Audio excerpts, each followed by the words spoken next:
Boa noite, irmãos. Graça e paz. Louvado seja o Senhor por mais uma oportunidade de estarmos juntos. Queridos, eu gostaria de convidar você a abrir a sua Bíblia comigo na Epístola de Paulo aos Filipenses, capítulo 1. Filipenses, capítulo 1, vamos ler do verso 3 a seguir. Diz assim o texto: Dou graças ao meu Deus por tudo o que recordo de vós, fazendo sempre com alegria súplicas por todos vós, em todas as minhas orações, pela vossa cooperação no Evangelho, desde o primeiro dia até agora. Estou plenamente certo de que aquele que começou boa obra em vós há de completá-la até o dia de Cristo Jesus. Aliás, é justo que eu assim pense de todos vós, porque vos trago no coração, seja nas minhas algemas, seja na defesa e confirmação do Evangelho, pois todos sois participantes da graça comigo. Pois minha testemunha é Deus, da saudade que tenho de todos vós, na terna misericórdia de Cristo Jesus. E também faço essa oração: que o vosso amor aumente mais e mais, em pleno conhecimento e toda percepção, para aprovardes as coisas excelentes, e serdes sinceros e inculpáveis para o dia de Cristo, cheios do fruto de justiça, o qual é mediante Jesus Cristo, para a glória e louvor de Deus. Vamos orar mais uma vez, irmãos. Pai, mais uma vez estamos aqui e queremos suplicar, ó Deus, a Tua ajuda, o Teu socorro sobre nós. Ó Senhor, que a Tua palavra venha aos nossos corações. Senhor, nos livra de apenas termos a nossa mente tocada, mas queremos ter o nosso coração também tocado. Queremos, ó Deus, que a Tua palavra fale conosco. Senhor, nessa hora nós queremos dispor tudo o que somos diante de Ti. Embora, Senhor, tão fracos, tão frágeis, mas, ó Pai, nos recebe em Tua presença. Senhor, que o Teu Espírito Santo, na sua habilidade como mestre dessa palavra, como aquele que a soprou, possa sim fazê-la em cada coração aqui nessa noite, atingindo o propósito para o qual essa palavra virá a nós. Senhor, em nome de Jesus, que tudo isso seja misturado com o óleo da unção. Senhor, que nada venha de nós, mas que tudo venha de Ti. Ajuda-nos, ó Pai, dá-nos discernimento. Oramos em nome de Jesus. Amém.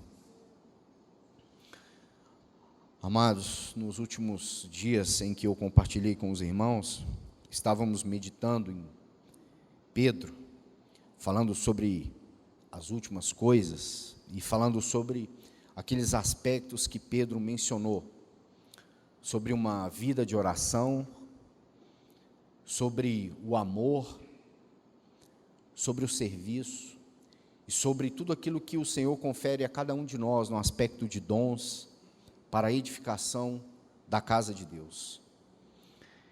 E nesse mesmo entendimento, eu quero prosseguir hoje na Epístola de Paulo aos Filipenses. Porque, irmãos, entendo que os irmãos sabem disso, essa é a carta mais pessoal de Paulo, de todas as que ele escreveu. E é uma carta muito especial.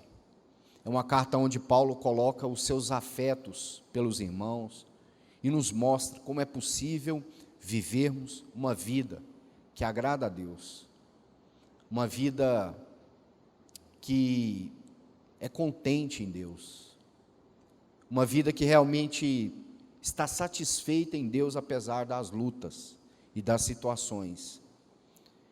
Você sabe que essa é uma das epístolas da prisão, e como um grande contraste sobre a situação dele em estar preso numa prisão romana, os irmãos que já tiveram a oportunidade de estudar um pouco de história sabem sobre isso, o quanto essas prisões eram lugares terríveis. Mas há um grande contraponto, porque muitas vezes nós vamos ver a palavra alegria nessa epístola.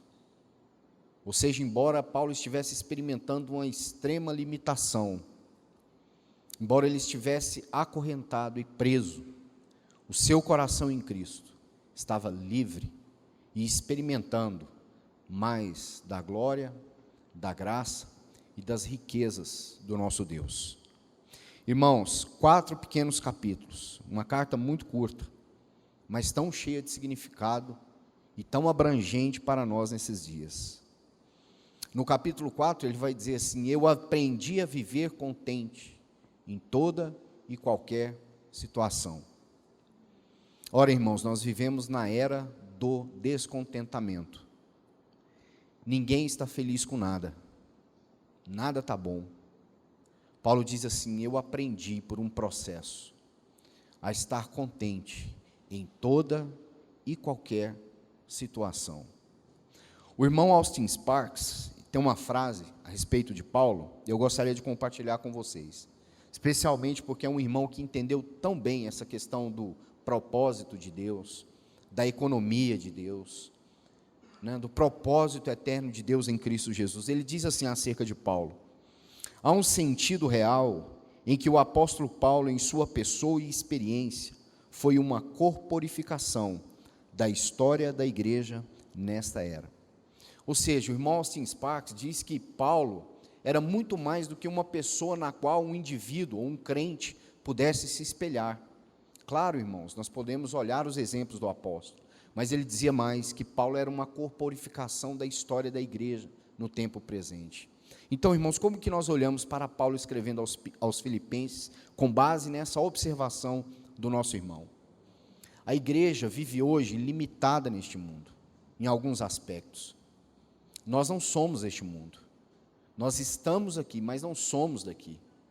Mas estamos limitados de muitos lados, enfrentando muitas lutas. Estamos cercados por densas trevas.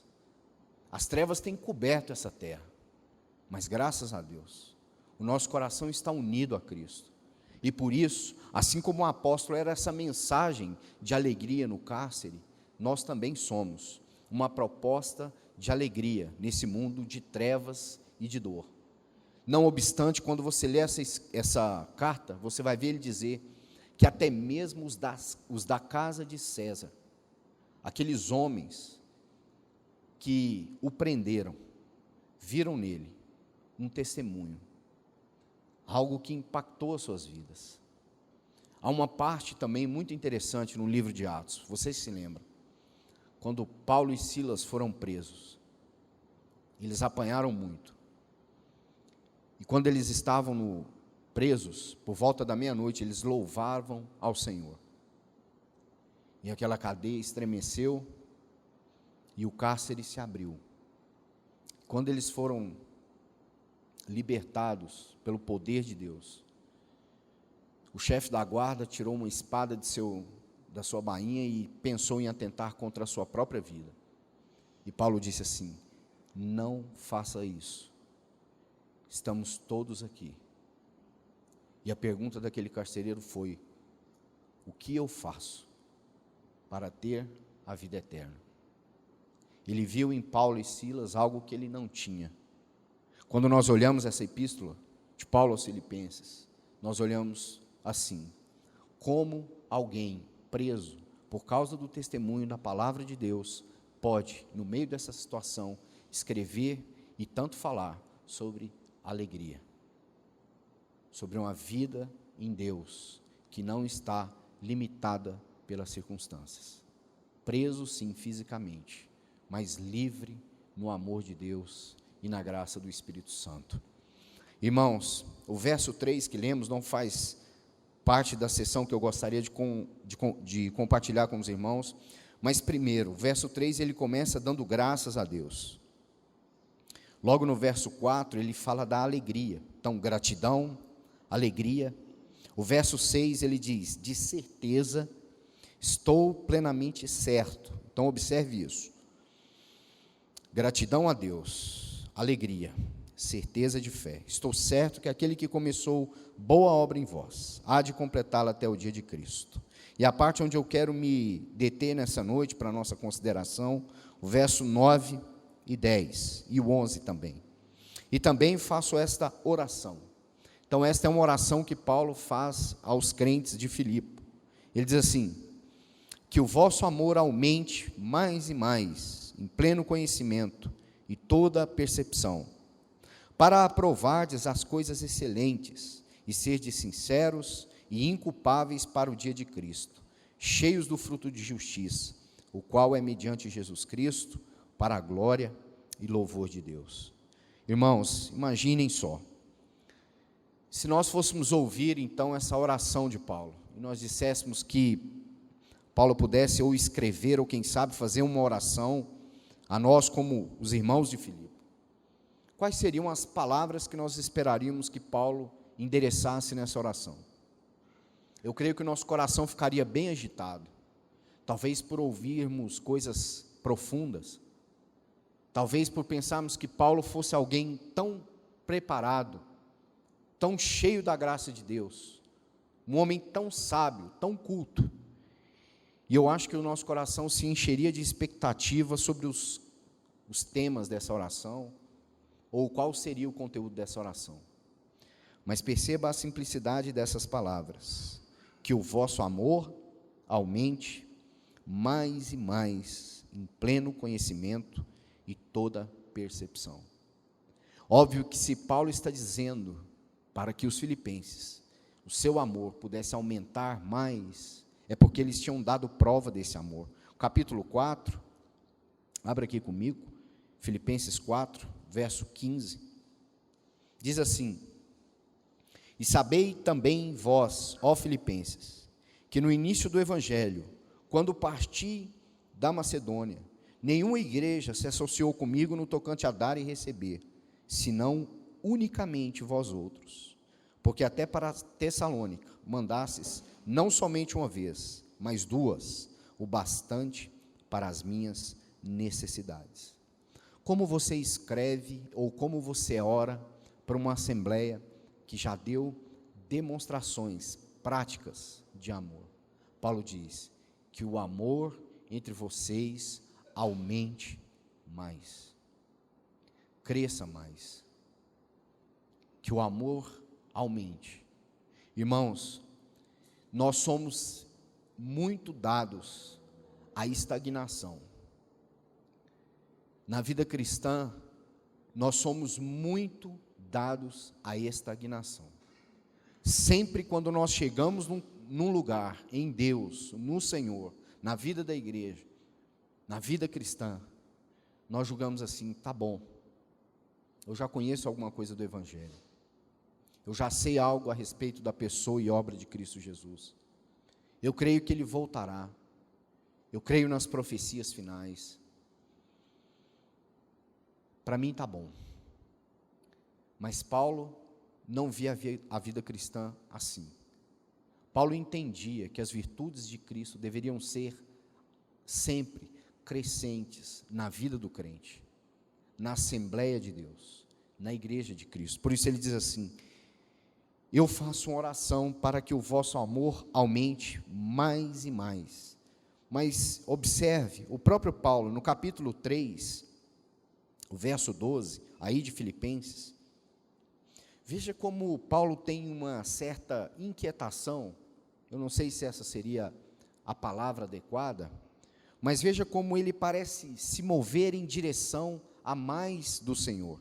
Ele diz assim: não que eu já o tenha recebido, ou já tenha obtido a perfeição, mas prossigo para conquistar o que também fui conquistado por Cristo Jesus.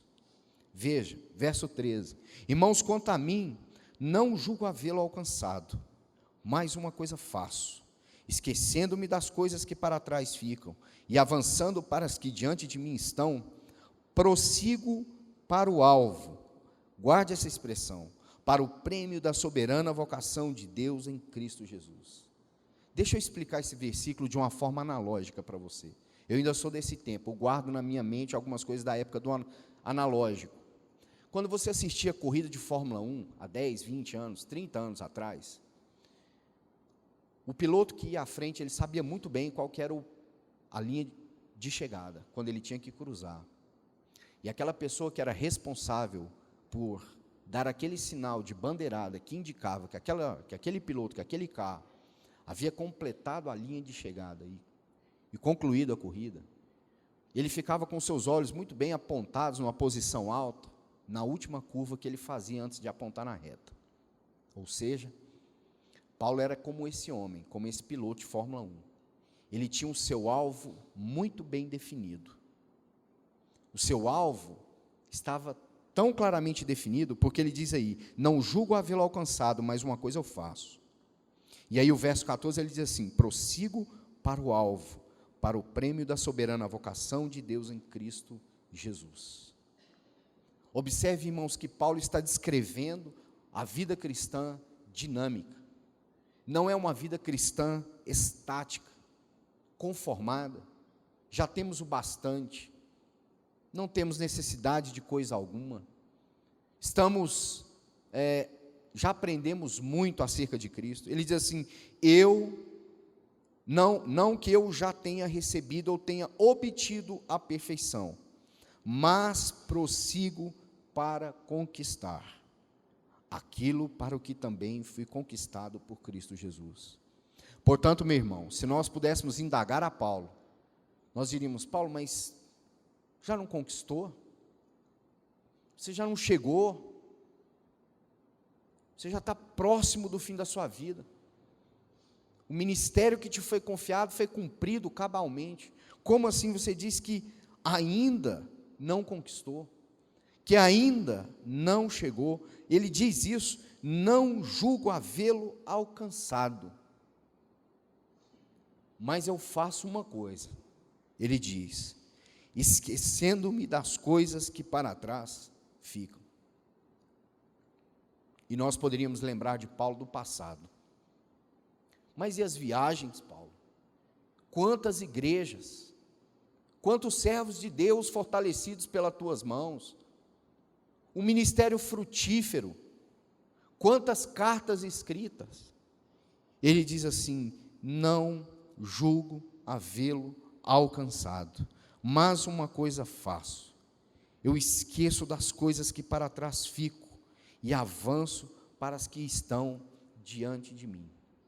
Irmãos, Paulo não se apegava àquilo que era o passado, mas ele sobrepunha todas essas coisas, tendo em vista o futuro. Ele diz assim, prossigo para o alvo, para o prêmio da soberana vocação de Deus em Cristo Jesus.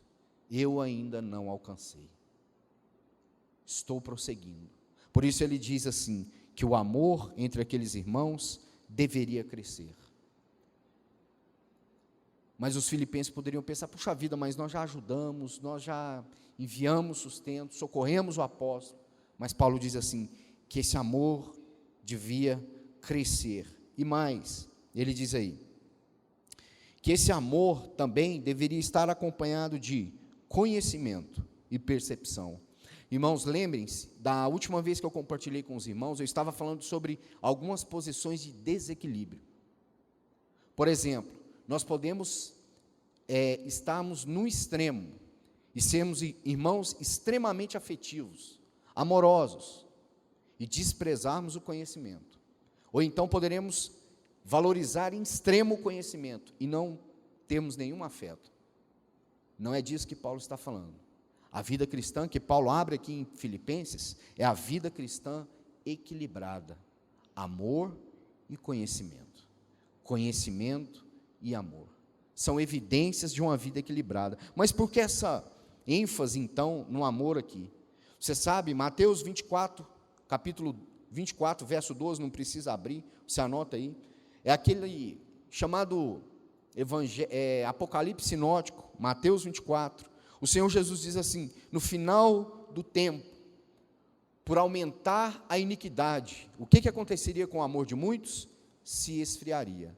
Irmãos, nós já fomos muitas vezes ensinados o que essa palavra iniquidade significa dentro daquele contexto de Mateus 24. Se você não se lembra, procure as palavras para você então lembrar, uma tarefinha para você.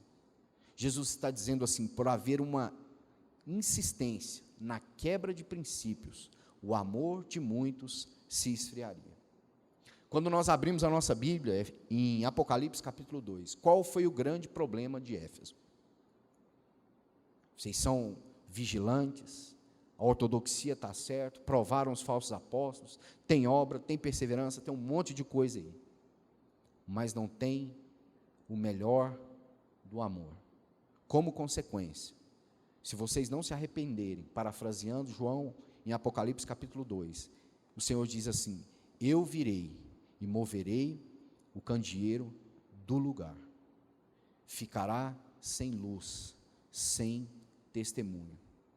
Ou seja, o amor, o nosso amor para com Deus, como Pedro disse, que o amor cobre multidão de pecados.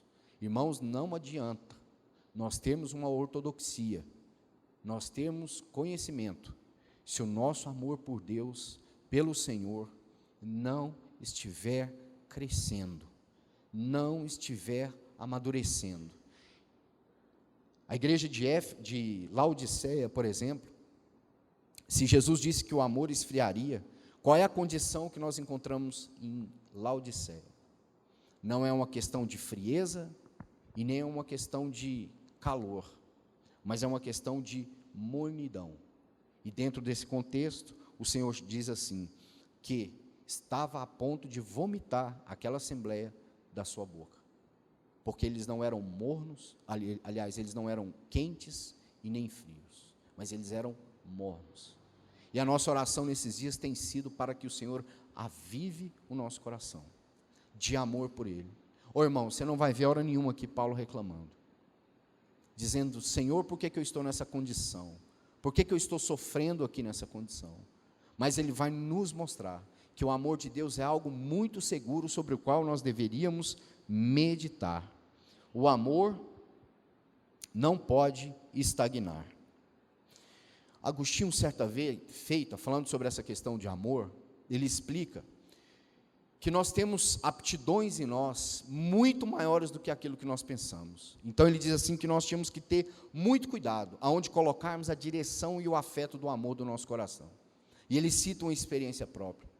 Ele diz que amou demais um amigo seu na juventude. Ele considerava muito esse amigo, mas um dia esse amigo morreu prematuramente. Então Agostinho ficou muito entristecido com aquilo, mas ele aprendeu uma lição. Sabe qual é? A de que o nosso amor deve ser colocado primeiramente em Deus, porque Deus é eterno. Ele diz que ele aprendeu uma lição: eu amei demais aquele meu amigo, mas eu me esqueci de uma coisa, ele poderia morrer, como de fato morreu. Ele diz assim: hoje, todo o meu afeto, todo o meu coração, todo o meu amor é para Deus, porque Deus não morre, Deus é infinito, Deus é para sempre. Portanto, o amor agora estava seguro, ancorado seguramente. Há um exemplo que Tim Keller cita sobre, por exemplo, quando você manda um filho para a universidade. Muitos pais têm essa experiência. Todo mês você manda aquele valor para ele pagar a mensalidade, o aluguel, a alimentação. Então, quando dá lá no mês de dezembro, ele te manda um cartão, né, de fim de ano, dando votos de felicidades. Então ele diz assim: isso é muito problemático, porque o seu filho, além de consideração, te deve amor. Ó irmãos, e quanto mais nós devemos amar a Deus, que nos deu a vida, que nos deu o seu próprio Filho. Quanto mais nós devíamos colocar o nosso coração em atenção, se o nosso amor para com Deus tem sido crescente, se nós estamos desenvolvendo esse amor para com Deus, em devoção, em comunhão, como nós temos ouvido nesses dias, em vida devocional. Será que o nosso amor por Deus estagnou? Ou será que nós estamos como Paulo, desenvolvendo, buscando, crescendo, prosseguindo para o alvo? Ainda não alcancei, mas prossigo para o alvo, para o prêmio da soberana vocação de Deus em Cristo Jesus. Um outro ponto que ele coloca, como eu disse para os irmãos, conhecimento e entendimento. Ou seja, o que ele está querendo dizer com isso? Que nós não deveríamos conferir um valor alto àquilo que tem pouco valor ou nenhum valor.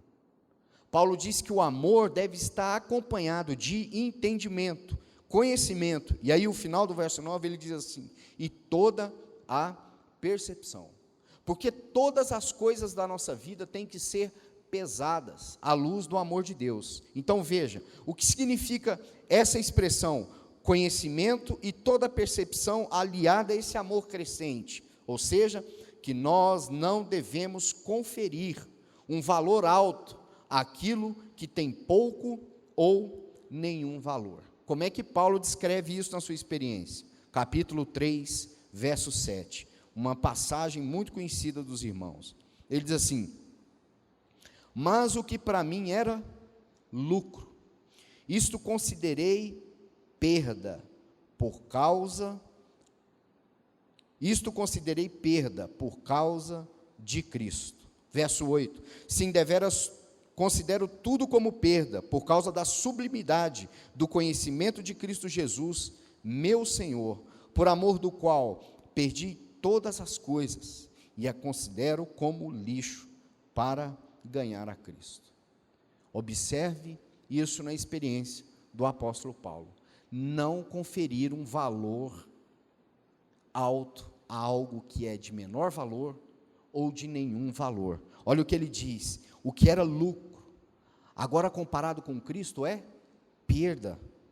Sim, deveras considero tudo como perda. Por quê? Por causa da sublimidade do conhecimento de Cristo Jesus, meu Senhor. Agora ouça a expressão: por amor do qual perdi todas as coisas. Irmãos, por amor do qual perdi todas as coisas. Paulo não está escrevendo aqui de um amor platônico. Ele está escrevendo a experiência de um homem que, por causa do amor dele, por Cristo, ele perdeu todas as coisas. Ele considerou tudo aquilo que ele tinha de menor valor, por causa da sublimidade do conhecimento de Cristo Jesus. Significa, irmãos, que os valores do nosso coração, comparados à sublimidade do conhecimento de Cristo Jesus, esse valor é muito menor. Mas qual é o valor que nós damos àquilo que nos é caro?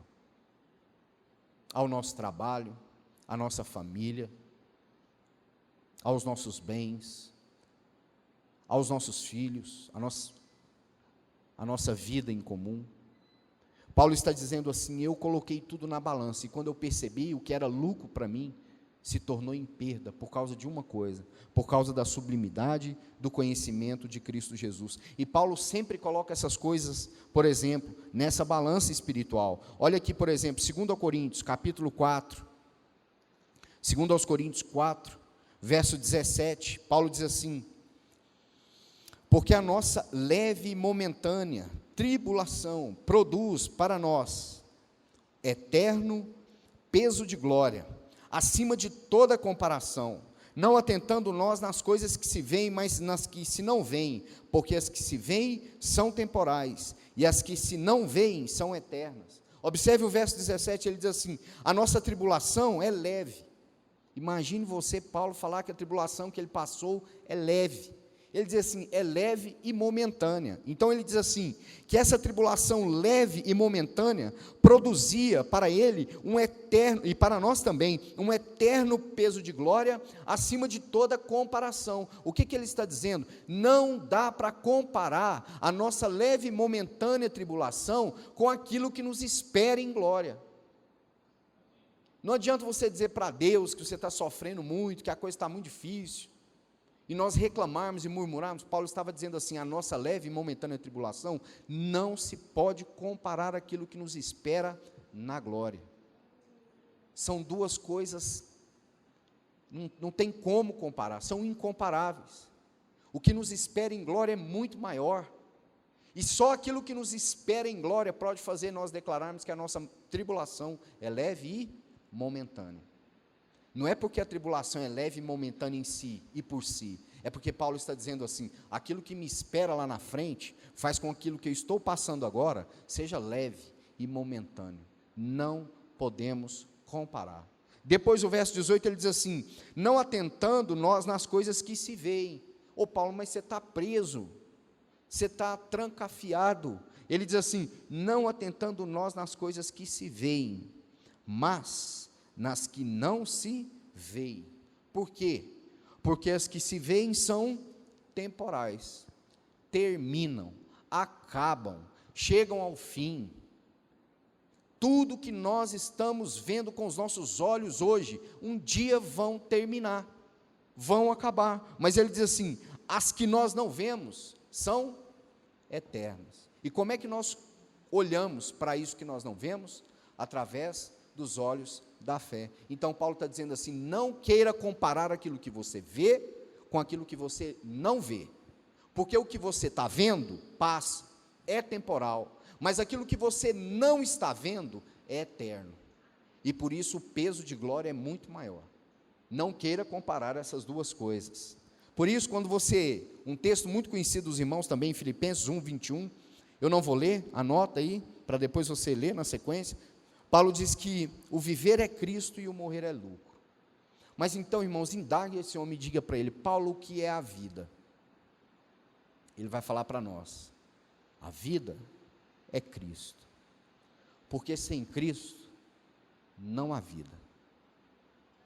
Nós estávamos mortos nos nossos delitos e pecados. Paulo, o que é a vida? A vida é Cristo. Eu sou o caminho, a verdade e a vida. João, escrevendo seu Evangelho, capítulo 1, verso 4, diz assim: nele estava a vida, e a vida era a luz dos homens. Ah, Paulo, o que é a vida? A vida é Cristo. E o morrer? O que é a morte? O que deveria ser a morte na experiência cristã normal? Lucro.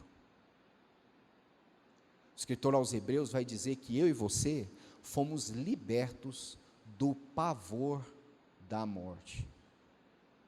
Irmão, eu não sei se você já teve a oportunidade de estar perto de alguém que não tem a certeza da salvação, que não tem nada para comparar do outro lado. É angustiante. Mas Paulo está dizendo assim: a vida é Cristo, e o morrer é lucro. É lucrar com aquilo que me era pesado, porque eu estava morto em delito e em pecado, mas Deus em Cristo Jesus me deu vida. A minha vida agora está em Cristo, a minha vida agora é Cristo, e se eu for tirado dessa terra, se eu morrer, eu vou me unir a Ele. E como é que Paulo chama essa união com Cristo? Lucro. As coisas que ele tinha por preciosas, ele disse: isso é perda, mas o lucro é morrer e estar com o Senhor. Mas ele estava tão entranhado de afetos pelos irmãos de Filipos, que ele vai dizer assim: é melhor que eu fique, vai ser de ajuda para vocês. Mas o seu coração já estava pronto para obter o prêmio da soberana vocação em Cristo Jesus. Como nós vamos ler ele falar sobre isso lá em 1 Timóteo. Eis, portanto, a mensagem, uma frase de Tim Keller que ele diz sobre isso: não ame nada menos em vez disso. Aprenda a amar mais a Deus, e você amará as outras coisas com muito mais satisfação e equilíbrio. Meu irmão, às vezes você diz assim: eu preciso amar menos o meu filho, que eu amo demais meu filho, dou as coisas demais para meu filho, cerco meu filho de amor demais, e eu estou percebendo nisso um desequilíbrio. Não vá por esse caminho. Procure amar mais a Deus, e Ele vai equilibrar o seu afeto pelo seu filho. Ele vai equilibrar o seu amor sobre todas as outras coisas. Talvez você está amando demais o seu trabalho. Você fala assim: irmão, eu preciso arrumar um trabalho aí de segunda a quarta só. Não posso trabalhar mais do que isso, porque eu sou muito apegado ao trabalho. Não é por aí. Ame mais a Deus, e Ele ordenará os afetos do seu coração em relação ao seu trabalho. É isso que Paulo está colocando para nós nesse sentido, e esse amor crescente faz em nós. E depois, aí na sequência de Filipenses, ele fala sobre sinceridade e pureza. Então ele fala de conhecimento e toda percepção, para aprovardes as coisas excelentes. Irmãos, só um parênteses, aqui no capítulo 3, O verso 18, só um parêntese sobre essa frase, aprovardes as coisas excelentes. Olha isso, verso 18 do capítulo 3. Pois muitos andam entre nós, dos quais repetidas vezes eu vos dizia, e agora vos digo, até chorando, que são inimigos da cruz de Cristo. Observe, Paulo estava com lágrimas nos seus olhos. Por quê? Porque havia aqueles que eram inimigos da cruz de Cristo. E ele diz assim, verso 19, o destino deles é a perdição, o Deus deles é o ventre, e a glória deles está na sua infâmia, visto que só se preocupam com as coisas terrenas.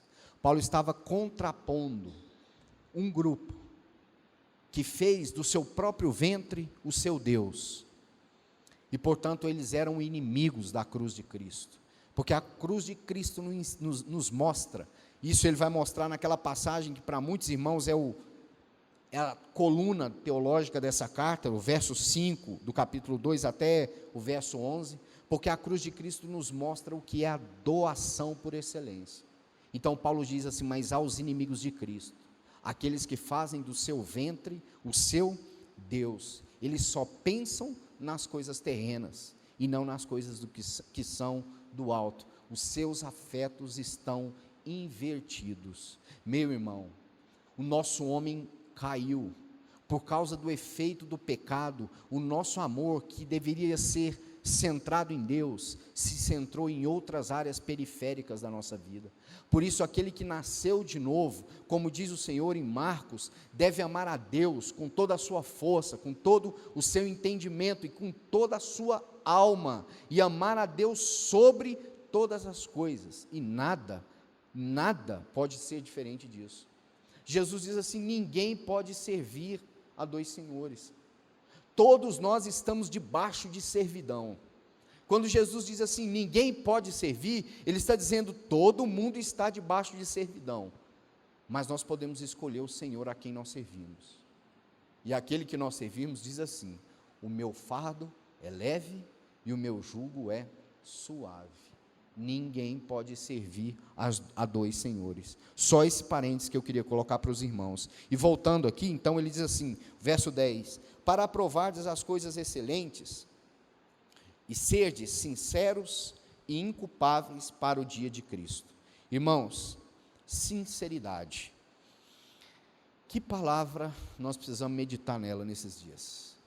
Eu não vou ler o texto, mas 1 Crônicas 29, 17, Davi diz assim, bem sei, meu Deus, que tu provas os corações, e que da sinceridade te agradas.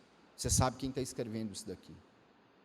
O profeta Natã confrontou Davi no seu pecado. Você lembra da história que ele contou?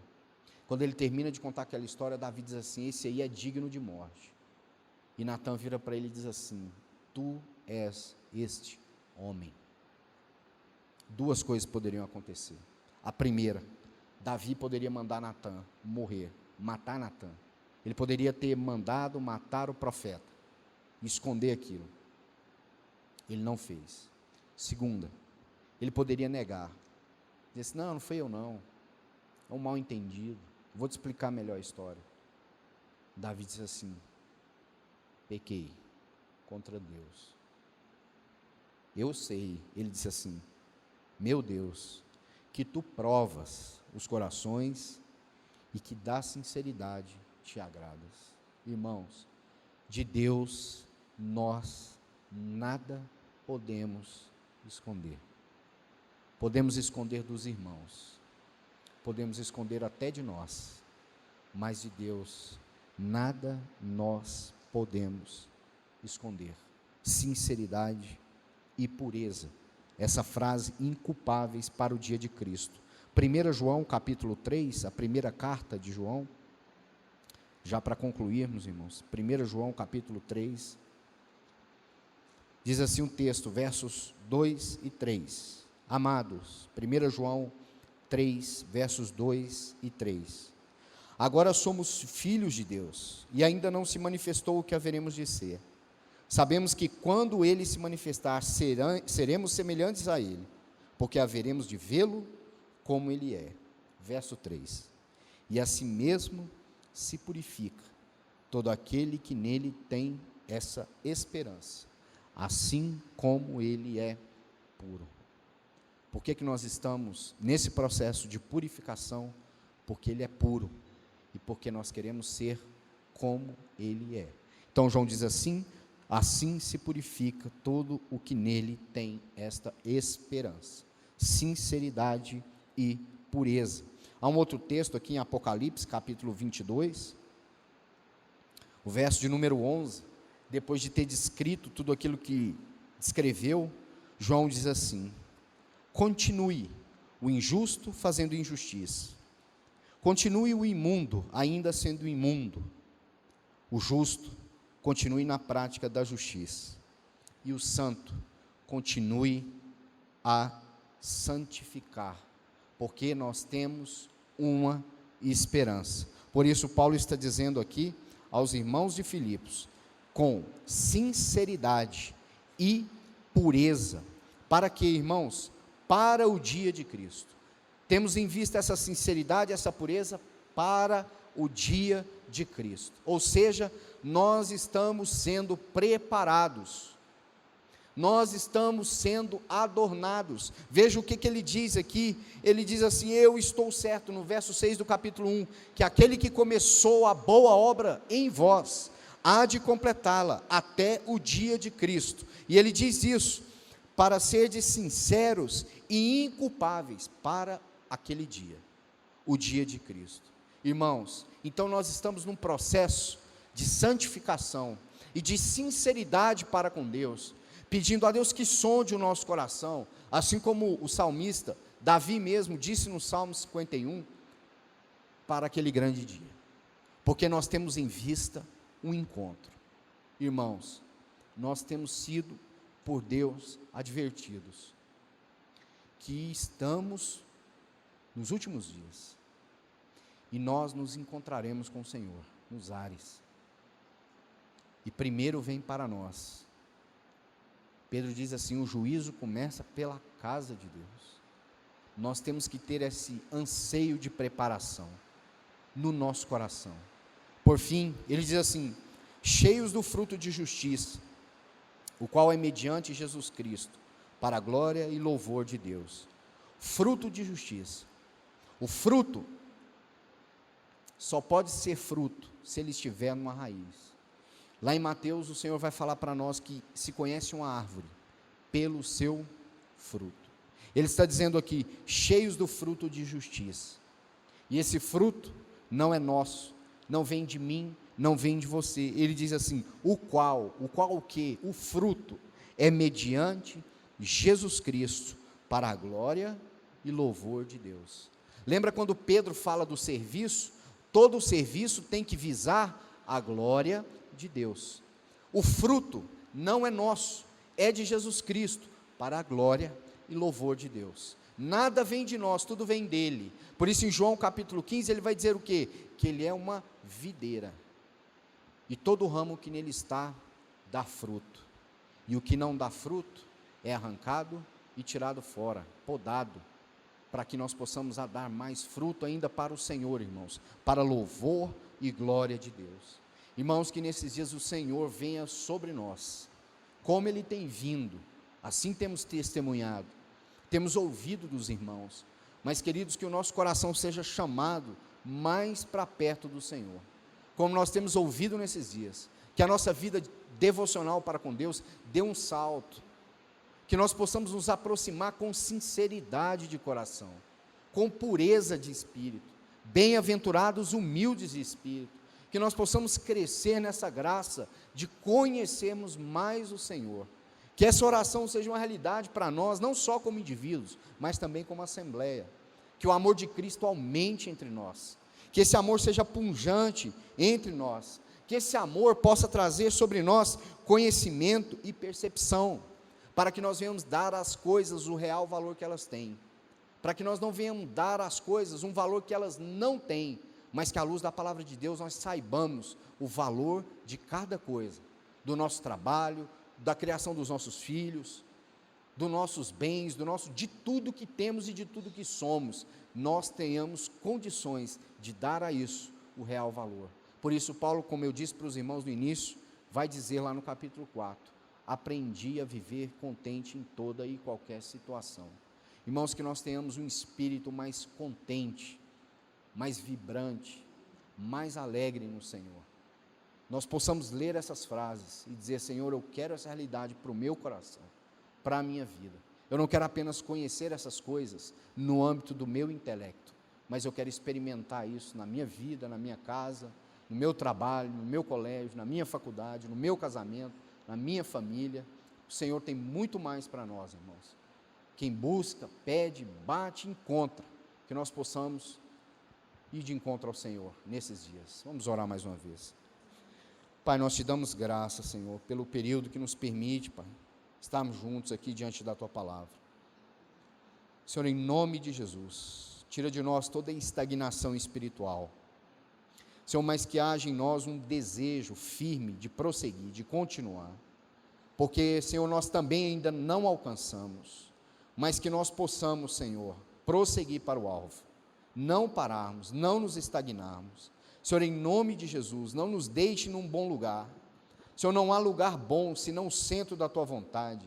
Senhor, não há lugar bom fora de Ti. Senhor, nos leva mais para dentro dessa comunhão, mais para dentro dessa glória, Senhor. Nós queremos experimentar mais de Ti, mais dessa vida plena no Senhor, mais dessa vida satisfeita em Ti. Senhor, em nome de Jesus, dá-nos entendimento e percepção. Senhor, nós não queremos dar valor excedido aquilo que não tem valor. Pai, mas sonda o nosso coração, aonde nós temos depositado a atenção, os nossos afetos e o nosso amor. Senhor, quebra, Pai, no nosso entendimento toda a fortaleza que disputa esse lugar contigo, Senhor. Tem misericórdia de nós, ó Pai. Senhor, que o nosso coração se dobre diante do Senhor, reconhecendo que nós devemos amar tão somente o Senhor. Pai, no nome de Jesus, ajuda-nos como assembleia nesses dias, a vivermos essa vida cristã normal, essa vida cheia de alegria, essa vida cheia de satisfação em Ti, essa vida que apesar da circunstância, se alegra no Senhor. Ó Pai, no nome de Jesus, nós te agradecemos mais uma vez, e oramos, Pai, no nome de Jesus. Amém, Senhor.